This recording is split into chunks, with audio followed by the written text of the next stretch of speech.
बौद्ध सहर भैरवी छक स्थित मदन मोहन मंदिर रे नवदिनात्मक श्रीरामचरित मानस नवाह पारायण अनुष्ठित हो जाइछे। गत जानुआरी 5 तारिख आरंभ होइतिबा एही नवाह पारायणर षष्ठ दिवस रे भरत मिलन और सीता चोरी प्रसंग पाठ करथिले व्यास महाराज श्री राजेश कुमार दास।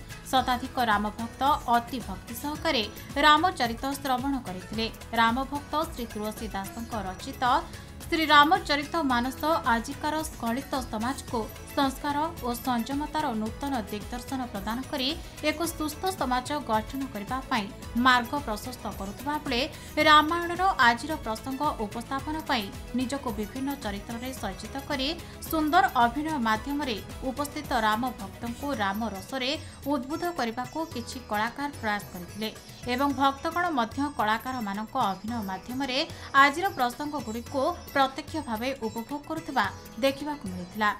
मदन मोहन गोटे आम कमिटी अच्छु माँ आम भाई मानू नहीं ये आमर पारायण प्रत्येक वर्ष पौष मास षष्ठी आरंभ हुए। षष्ठी दिन हुए आमर अधिवास, सप्तमी दिन आरंभ हुए। पारायण हूँ मातृ पितृभक्ति आउ पारायण शिखा को मिलूँ बहुत किसी सत्य सन्ध रामचंद्र सबू उपदेश। आमर ये मदन मोहन मंदिर को जदि गवर्नमेंट तरफ किछिटा प्रोत्साहन जदि मिलता मंदिर किसी उन्नति हो पारंता। आज समाज रे लोक मानक पई एटा गोटे सबुठु भल माध्यम पारायण। जेमिति सबु गल्परे गोटे नीति शिक्षा थाए सेमिति रामायण प्रत्येकटी मनीष पई गोटे नीति शिक्षा। आउ रामायण समस्त को जानिबा को हबो जहा द्वारा लोक माने रामायण को फॉलो करी निज जीवन में लगेबे आ निज जीवन को सरस सुंदर करिवे। हरि ओम, जय श्री राधे, जय श्री राम। आज मदन मोहन मंदिर रे चलिथिबा पारायणर आज षष्ठ दिवस।